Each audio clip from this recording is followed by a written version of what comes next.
I'm Deborah Ishihara, and this is Talking Work. One of our most interesting thinkers has just released an update on his research into the 8 drivers of change to the world of work. James Davies, partner at our UK law firm Lewis Silkin, originally wrote his report in 2021 in the midst of COVID. But the world has experienced quite a lot of disruption of new kinds since then, not least with the outbreak of war in Ukraine and the cost of living crisis that has since ensued. And so I'm wondering how he thinks the tectonic plates that he identified then have shifted. Welcome to Talking Work, the employment law podcast by Jus Laboris. In each episode, we invite a different guest to discuss what's happening in the world of work. If you're an HR professional of any kind, this podcast is for you. Hello, James. Nice to have you here. Nice to be here. Thank you, Deborah. Let's start with the basics. Could you just outline for us what your 8 drivers of change to the world of work are? Of course.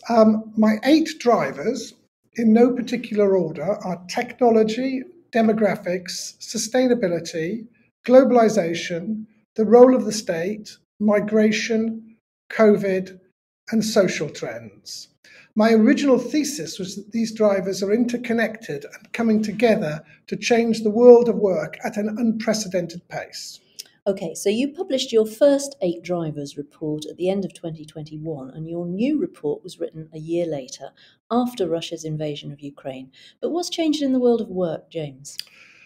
Yes, Deborah. My original report was written as the world began to emerge from the pandemic and with the optimism of, in Joe Biden's words, building back better.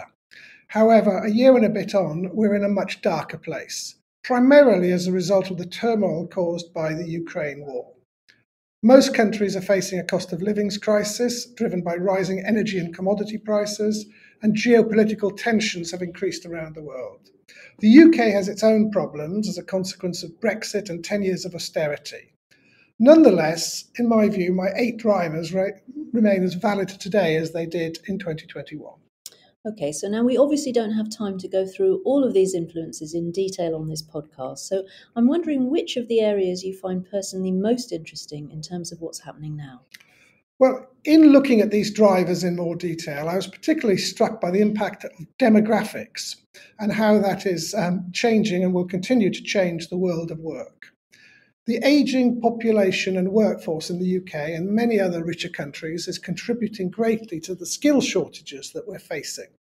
The ageing population places great demands on health and care sectors, which many countries are ill-equipped to meet.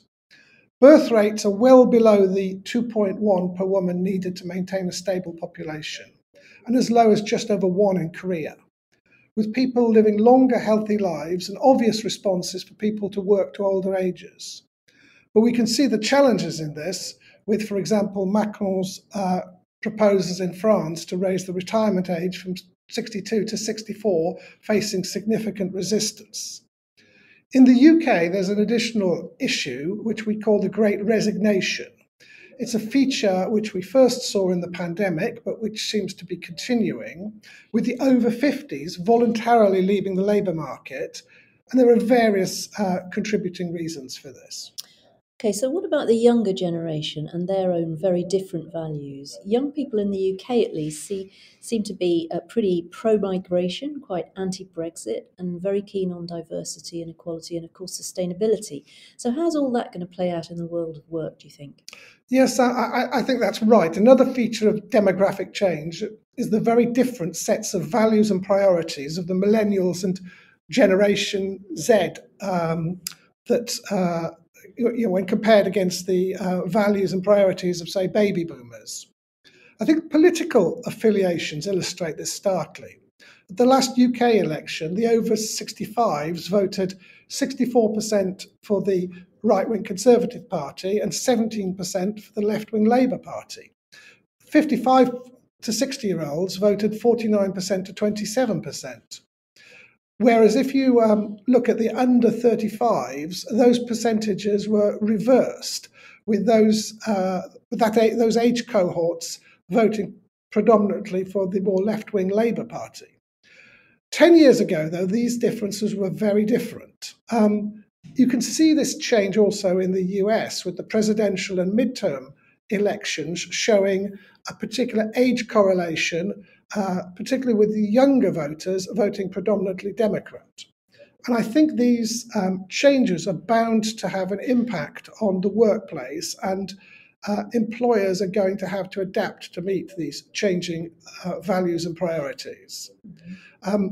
For example, the younger generations bring a new focus on a sense of purpose, a sense of belonging, autonomy, and flexibilities. And employers are going to have to embrace this in order to attract and retain the best people. And no doubt managing these value clashes will bring employers and managers fresh challenges. So the way technology is moving also seems to me to have the potential to create great waves of change in the relatively near future. What did you find out in your research about this, James? Well, I think technology is developing at a frightening pace, with artificial intelligence, robotics, automation threatening to make significant changes to virtually all jobs. It's actually quite difficult to think of a job that isn't potentially affected by these technological changes. And of course, the latest hot topic is generative AI, such platforms such as ChatGPT. And it seems that the potential to change knowledge jobs fundamentally is huge in future years. So at the moment, many of our clients across the world are complaining about skills shortages. Will that be a relatively short-term thing, given what you say about the march of technology, or are those issues here to stay? I think that's a really good question. Commentators are divided on this, and I think we'll probably see a future with a combination of skill shortages and increased unemployment. I'm actually working on a subsequent report where I look at this in more detail, but I do wonder that perhaps 20 years' time, governments in the UK and other countries are going to be looking at a very different set of issues from today. Quite probably. And I guess another driver that's pushing hard is the whole question of sustainability and the role business should be playing in that. We heard very worryingly recently that at least one of the major oil companies knew much more about probable climate change than it was letting on for many years. And so there are some companies that are clearly avoiding engaging with this as far as possible. But my sense is that even over the last year or two, the desire of private companies to behave responsibly and to get up and take their own action instead of passively waiting for the state to legislate is really strengthening fast. What's your take on what's happening, James? Do you see companies finally grasping the nettle? Yeah, I think this is inevitable. As the urgency in tackling climate change becomes increasingly clear, stakeholders, including employees, are going to be demanding a lot more from their employers.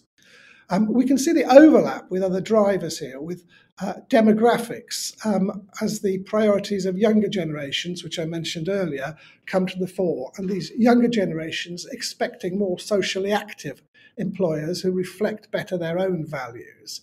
And I think we'll also see more legislation in the area of sustainability too, setting higher duties and obligations on employers. So now you're a UK lawyer and much of your focus is therefore on your UK clients, but we're a global organisation at Use the Boris with clients all around the world. So how much of what you say can be extrapolated to other parts of the world?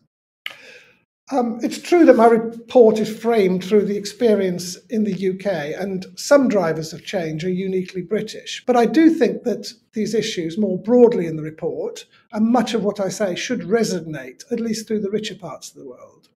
And I do in places touch on how these drivers will impact on poorer nations too.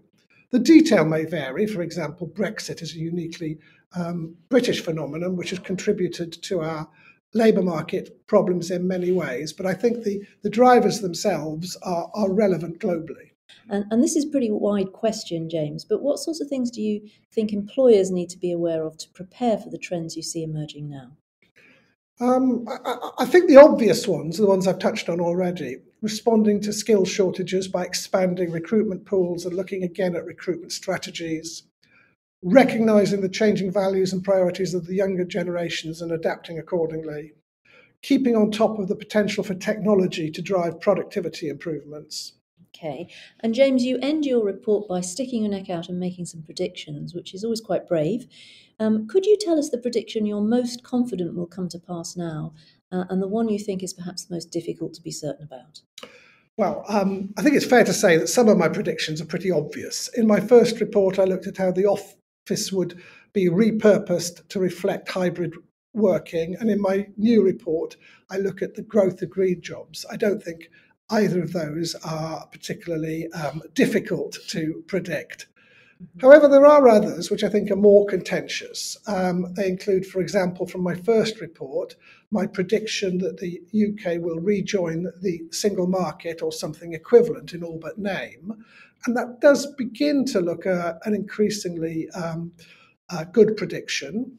In my second report, and this might be a bit niche for employment lawyers like me, but I think the traditional and, in my view, archaic employment contract will be replaced in the years ahead by a more digitalized, increasingly illustrative format reflecting better principles of mutuality rather than the pages and pages of turgid script that nobody reads. Very interesting. Well, thank you so much, James. As always, it's great to talk to you. I highly recommend you take a look at James's report. It's a fascinating read and there's a link to it in the notes. We've put James's details in the notes too, along with mine. You're always welcome to contact me on anything to do with employment law and I'll answer your query, or if you need an expert in a particular country, say, I'll put you in touch with the right person. Do browse around our website, by the way. There's loads of information there on all sorts of employment-related topics at usaboris.com. That's it for this episode of Talking Work, but we'll be back very soon with more insights from our guests from around the world. If you've enjoyed this episode, don't forget to subscribe to the podcast. You can also visit usaboris.com to access all our content, resources and tools.